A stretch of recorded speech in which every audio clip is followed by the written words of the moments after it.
ध्यानाभ्यास के लिए कृपया अपने नेत्रों को बंद कर लीजिए। सुखी होने की एक ही शर्त है कि हम बाहर का कुछ नहीं देखें जाने। कितना ही ज्ञान हमने अर्जित किया हो, पर हमको ये आज तक समझ नहीं आई कि सुखी होने के लिए बाहर का देखना जानना बंद करना है। बाहर का देखना जानना ही हमारे सुख में विघ्न उत्पन्न करता है, क्योंकि जब बाहर का देखते जानते हैं तो हम अपने सुख स्वभाव को नहीं भोग सकते हैं, अपने सन्मुख नहीं हो सकते हैं, अपना संवेदन नहीं कर सकते हैं। और जब बाहर के देखने जानने से विरक्त हो जाते हैं, बाहर के देखने जानने से अरुचि हो जाती है, तो हम सुगमता से अपने से युक्त होकर उत्तम सुख को पा सकते हैं। बाहर के देखने जानने से हमको अरुचि नहीं हुई है। दौड़ दौड़ कर हम बाहर का ज्ञान करते हैं। बाहर का ज्ञान करना ही हमको सुखदायक लगता है। जो सुख नहीं है उसी में हमको सुख की भ्रांति हुई है। बहिर्मुखता में सुखाभास होता है, सुख नहीं होता। सुख सा लगता है पर सुख नहीं है। जो सुख सा लगता है उस कारण से हम बहिर्मुख रहते हैं और अपने स्वयं के उत्तम सुख से वंचित रहते हैं। मोक्ष मार्ग प्रारंभ होता है बाहर के जानने की अरुचि से, परद्रव्यों की अरुचि से। आज तो हम परद्रव्यों को सुख का हेतु मानते हैं, भौतिक संसाधनों को सुख का हेतु मानते हैं, इसलिए भौतिक साधनों को अर्जित करते हैं, उनसे युक्त होकर विषय सुख भोगते हैं, भौतिक संसाधनों की रक्षा में रात दिन तत्पर रहते हैं। वही अपनी रुचि में बाधक होते हैं।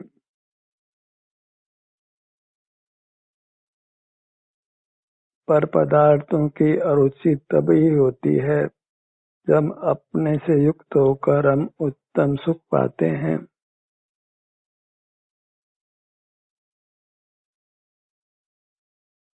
परद्रव्यों के युक्त होने में हमको आकुलता होती है।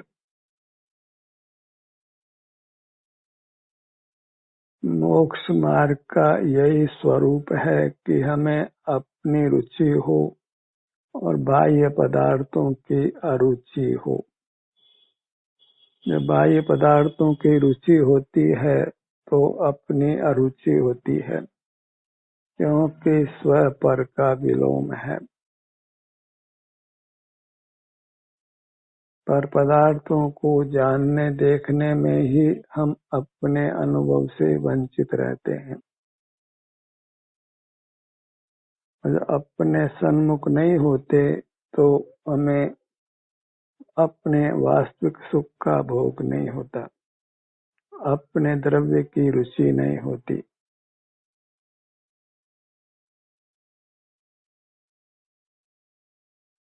जब हम ही सुख स्वभावी हैं तो अपने से युक्त होकर ही हमको सुख का अनुभव हो जाता है। परद्रव्यों के जानने करने, उनके स्वामी बनने से कोई प्रयोजन नहीं रहता। उसमें पराधीनता जनित आकुलता ही है और उत्तम सुख का भोग नहीं है।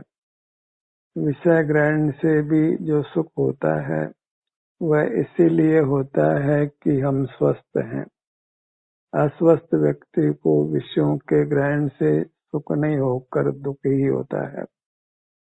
भोग सामग्री अस्वस्थ व्यक्ति को सुख का अनुभव नहीं कराती है। हमें अपने से युक्त होकर ही उत्तम सुख पा लेना है और बहिर्मुख होने पर भोग सामग्री सुखद लगे तो भी उसको ग्रहण नहीं करना है। तभी हम अपने आप को बहिर्मुखता से बचा सकते हैं, तभी हम अपने उत्तम सुख को भोग सकते हैं।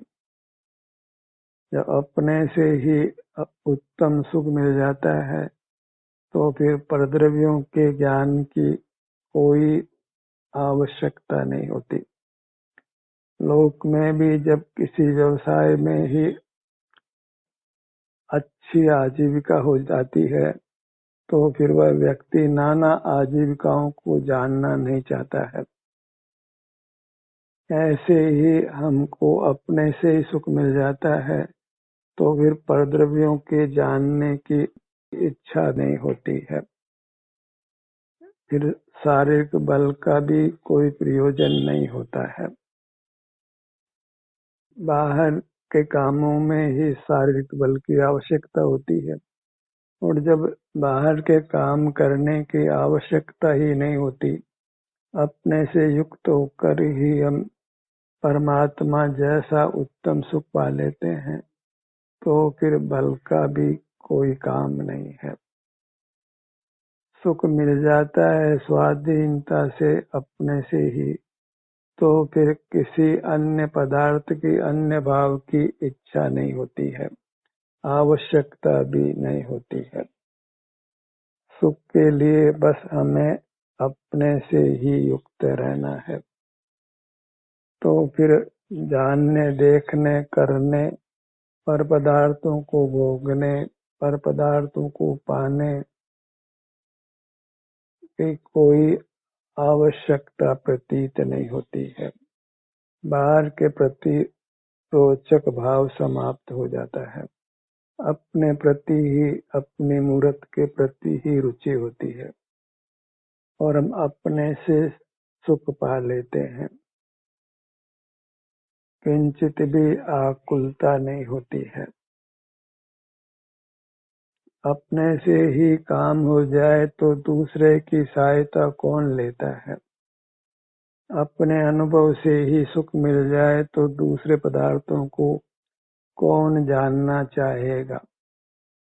अपने देश में ही हमको उत्तम से उत्तम सुख मिल जाए, यश भी मिले, सब प्रकार का सुख मिले, तो नाना विदेशों में जाकर रहने की इच्छा कौन करता है।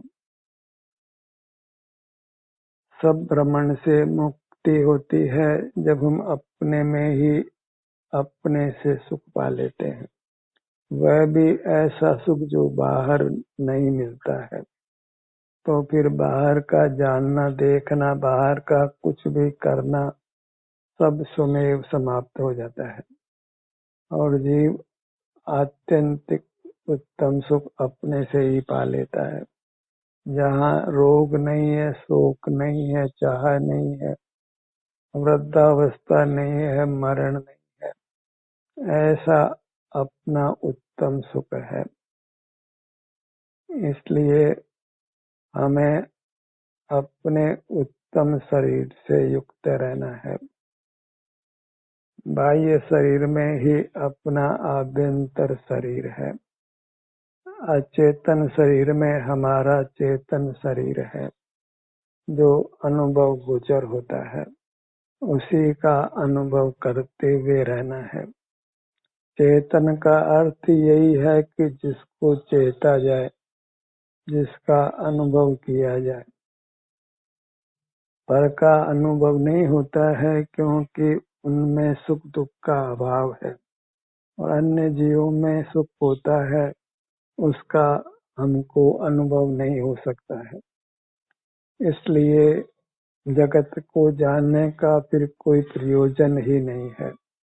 जगत के पदार्थों को जानते हैं हम सुख पाने के लिए और जब जगत के पदार्थों से सुख नहीं मिलता और अपने से ही मिल जाता है तो फिर जगत को जानने देखने का कुछ भी प्रयोजन नहीं रहता है, न उसकी आवश्यकता ही होती है।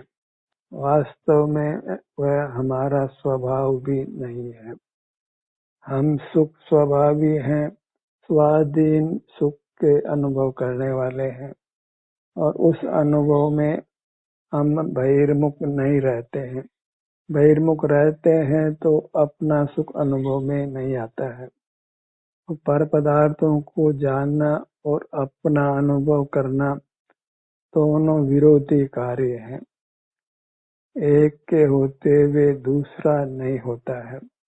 दोनों की प्रवृत्ति युगपत नहीं होती है। जब अनुभव होता है तो बाहर का जानना नहीं होता और बाहर का जानना होता है तो अपना अनुभव नहीं होता और सुख अपने अनुभव से है, बाहर के जानने से तो कदाचित वैसे सुख होता है जब हम स्वस्थ होते हैं, अन्यथा नहीं होता है। सुखी होने के लिए अपने में स्थित रहने की आवश्यकता है, क्योंकि अपना सुख अपने में है तो सिमट जाना है। पूरी तरह सिमट जाने का नाम ही परमात्म दशा है।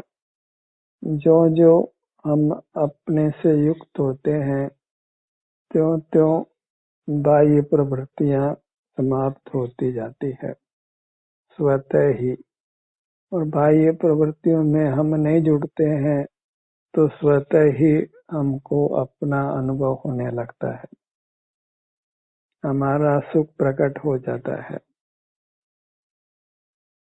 बाहर से विरक्त होना है, माने बाहर के जानने से विरक्त होना है, वही वैराग्य है। जो वैराग्य हमको पूर्व भवों में नहीं हुआ है।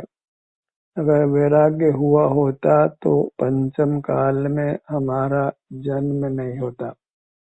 पंचम काल में मिथ्या दृष्टि जीव का ही जन्म होता है। हमने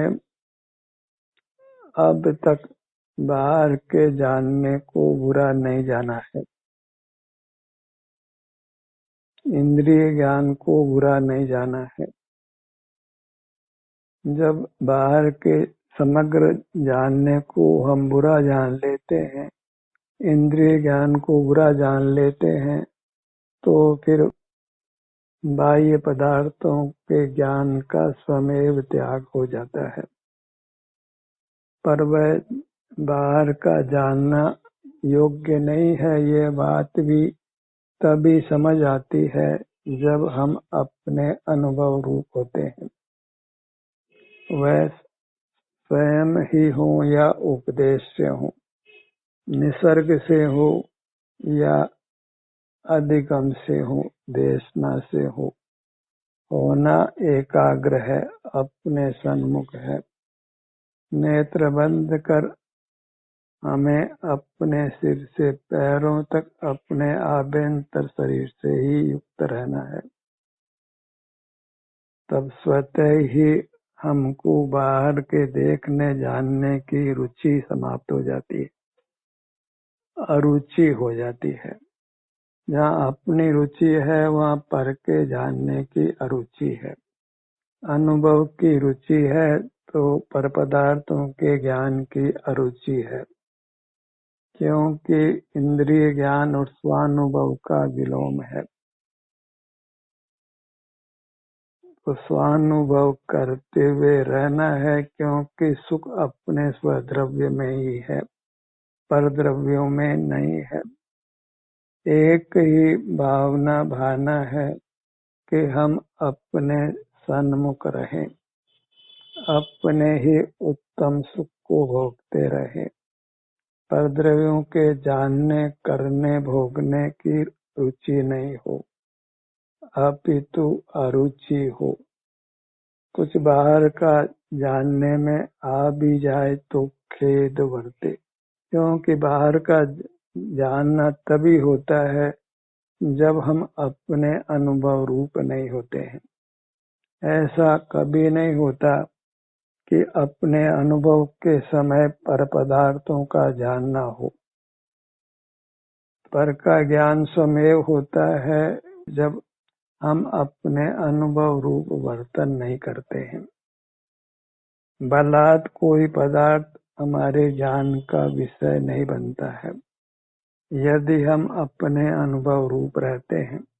आज तो कोई आवाज हो तो तुरंत जानने में आती है।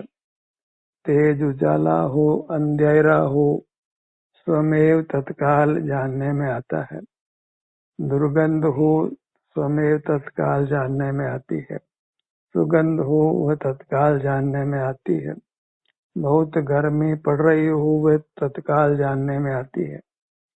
बहुत ठंड पड़ रही हो वह तत्काल जानने में आती है। बरसात होने लगे आवाज हो तत्काल जानने में आती है। उसका कारण एक ही है कि हम अपने से युक्त नहीं रहते हैं। जब स्वयं ही बाहर के पदार्थों का ज्ञान होने लगता है तो उसको हम अपना स्वभाव भी मान लेते हैं और अपने से युक्त होने का प्रयत्न नहीं करते हैं। ये मानने में ही नहीं आता है कि बाहर तीव्र आवाज हो और हमको सुनाई नहीं पड़े। बाहर में प्रकाश तीव्र हो और हमें दिखाई नहीं पड़े। बहुत तीव्र दुर्गंध सुगंध हो और हमें सूंघने में नहीं आवे। बाहर में बहुत ठंड हो गर्मी हो हमें मालूम नहीं पड़े, क्योंकि हमको स्वानुभव का रस नहीं है। वृत्ति आपके आप अनुभव रूप नहीं होती है। उसके लिए अभ्यास की आवश्यकता होती है। अभ्यास हो अनुभव का तो फिर कोई मूर्त पदार्थ हमारे ज्ञान का विषय स्वतः नहीं बनता है। उस आदर्श स्थिति को ही हमने पाना है। उसके लिए हमें अपने से होने वाले सुख को भोगते हुए रहना है। सिर से पैरों तक ही बने रहना है। तो मूर्त पदार्थों से हम प्रभावित नहीं होते। प्रभावित होना ही परतंत्रता है। अप्रभावी रहना ही वह स्वतंत्रता है। पर अप्रभावी तभी होंगे जब हम अपने सुख के अनुभव रूप रहते हैं।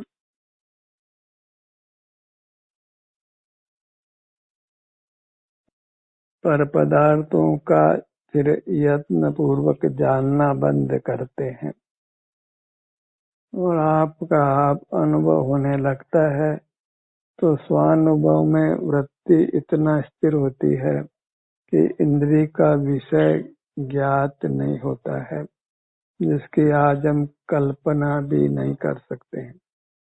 क्योंकि हम तो यह देखते हैं कि 5 इंद्रियों से पदार्थों का ज्ञान स्वमेव होता रहता है।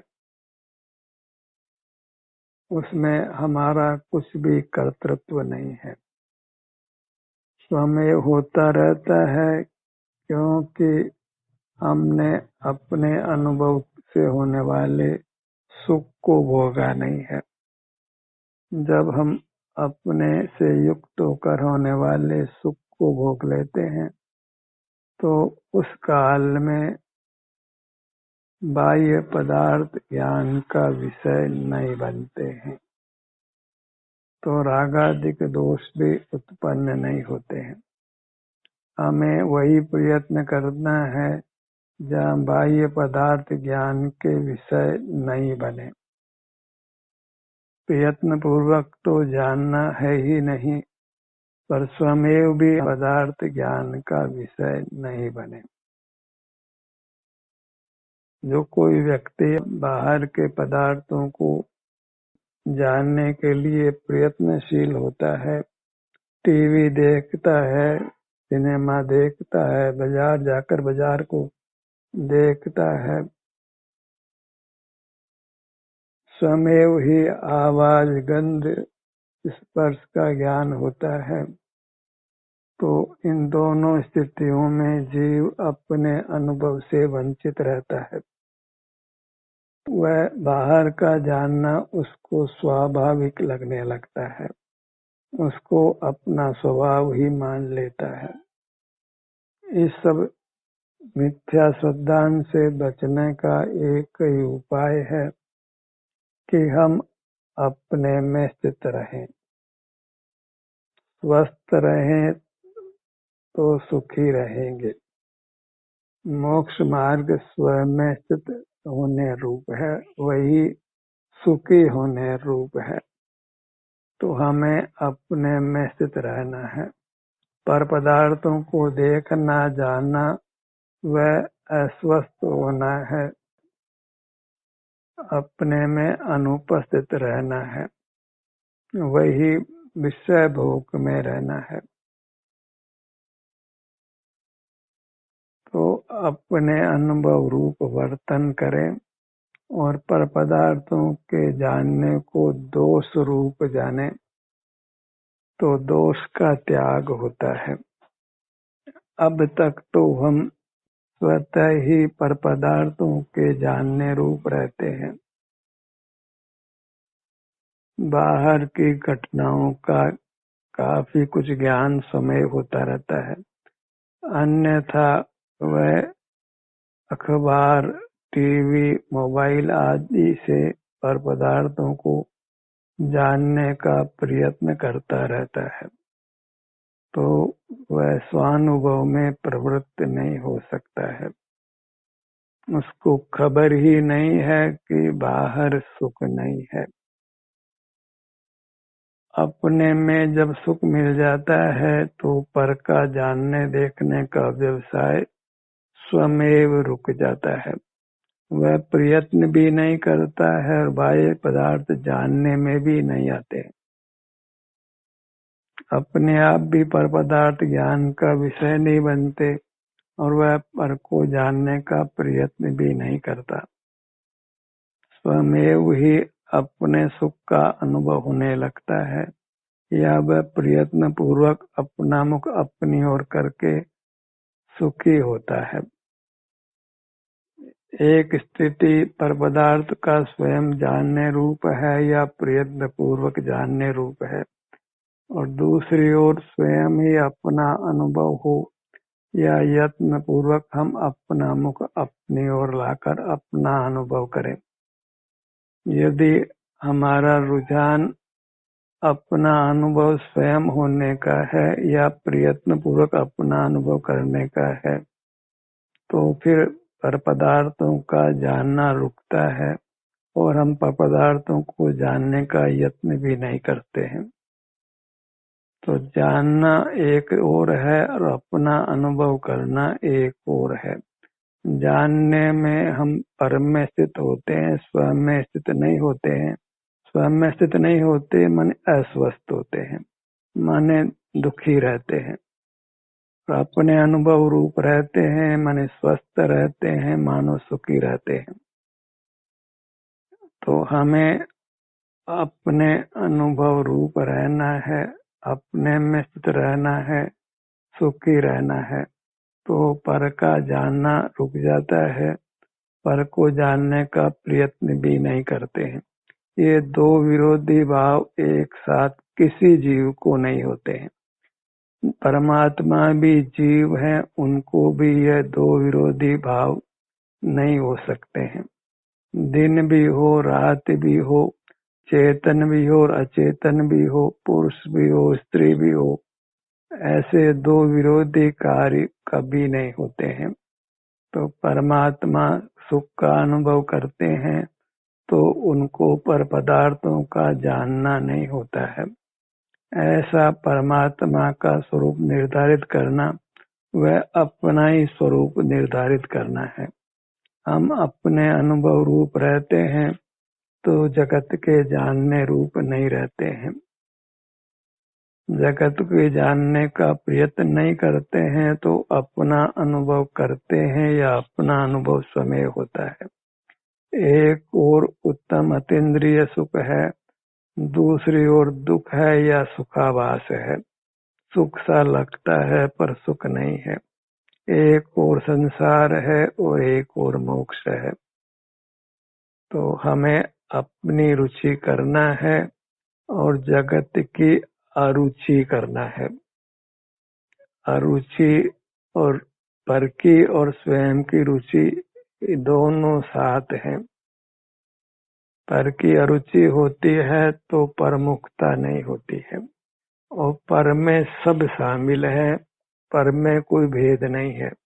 पर है, उसमें भेद करना योग्य नहीं है।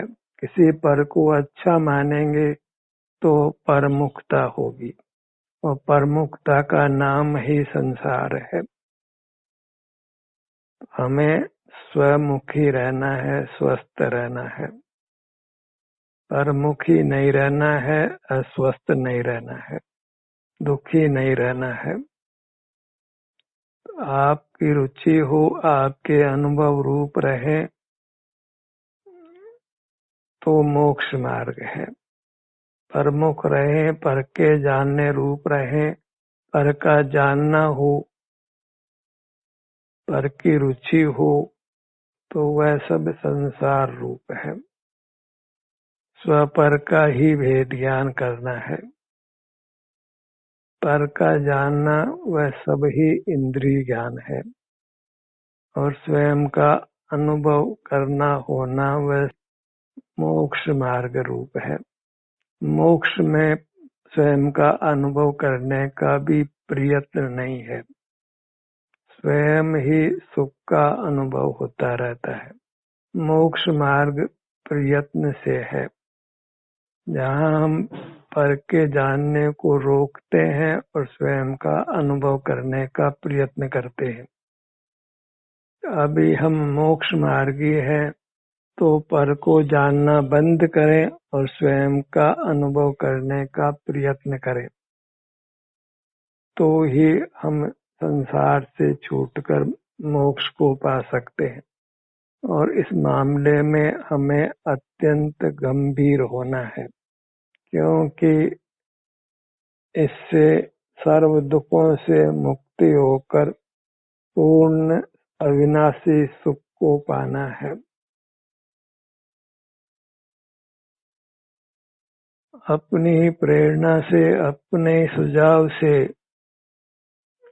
अपने अनुभव रूप वर्तन करते रहना है, और अपने को पर पदार्थों के जानने में रोकना है, नियंत्रण करना है, निरोध करना है। पर के जानने को रोकना है और स्वयं के अनुभव को करना है, तभी हम मोक्ष मार्गी होकर मोक्ष को पा सकते हैं। ध्यान का सत्र यही समाप्त होता है।